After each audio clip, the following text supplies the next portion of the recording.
In this clip, we'll use the simple interest formula to determine how much interest somebody has earned on an investment. I'll solve a problem in this part of the screen, and then later I'll present a problem here for you to try. Let's look at the problem we've been given. Muhammad invested $5,000 for 2 years at a rate of 9% per year. How much interest did he earn? Like all word problems, we need to start out by picking out the important points. I see he started off with an investment of $5,000 and he put it into an account and left it there for 2 years, and it grew at a rate of 9%. And the question would like to know, after the 2 years are up, how much extra money or interest did Muhammad earn on his investment? This is a perfect application for our simple interest formula, which, if you recall, looks something like this. I, which is the interest, is equal to P, the principal, or the amount that you start off with, times R, which is the rate of growth, and finally times T, which is the amount of time in years that it has been left in an account. Let's start this problem by listing our givens.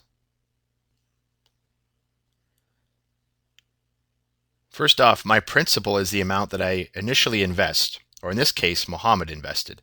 He started off with $5,000, so that's our P, our principal.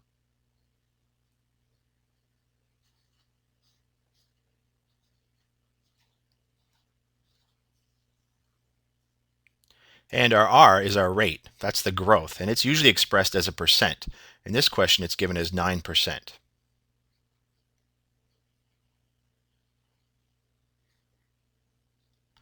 And then T is the amount of time that our investment has been given to grow. Well, in this question, it was left in the account for 2 years.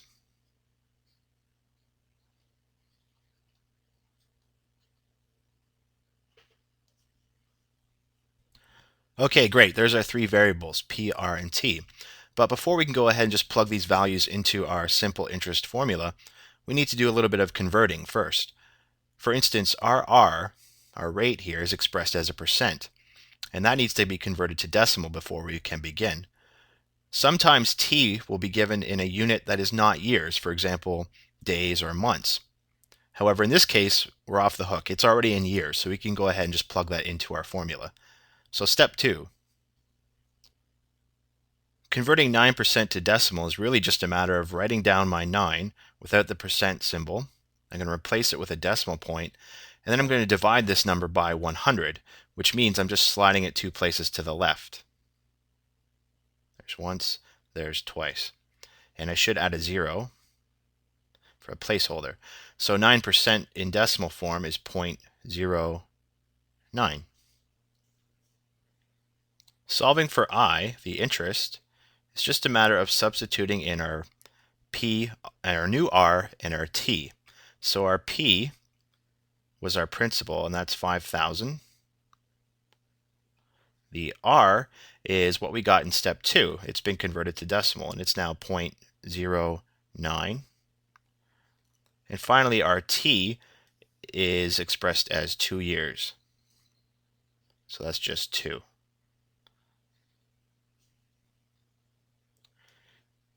In order to solve for I, I'm going to go ahead and use my calculator now. I'll bring that up. And 5,000 times 0.09 times 2. And I get an answer of 900. So what that means is when Muhammad is done with his investing, he has picked up an additional $900 in interest. And that's the final answer. Let's add a concluding statement. And my concluding statement just says, therefore, he earned $900 in interest. Not a bad little investment for Muhammad. And now you try a question using the same steps I've outlined on the left. Here's your problem. Jill invested $2,000 for 3 years at a rate of 8% per year.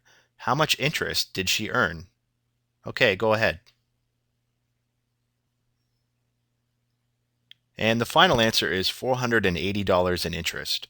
arrived at by first listing the givens, converting 8% into a decimal, and then adding the p, r, and t values into the simple interest formula, and finally solving for I, $480.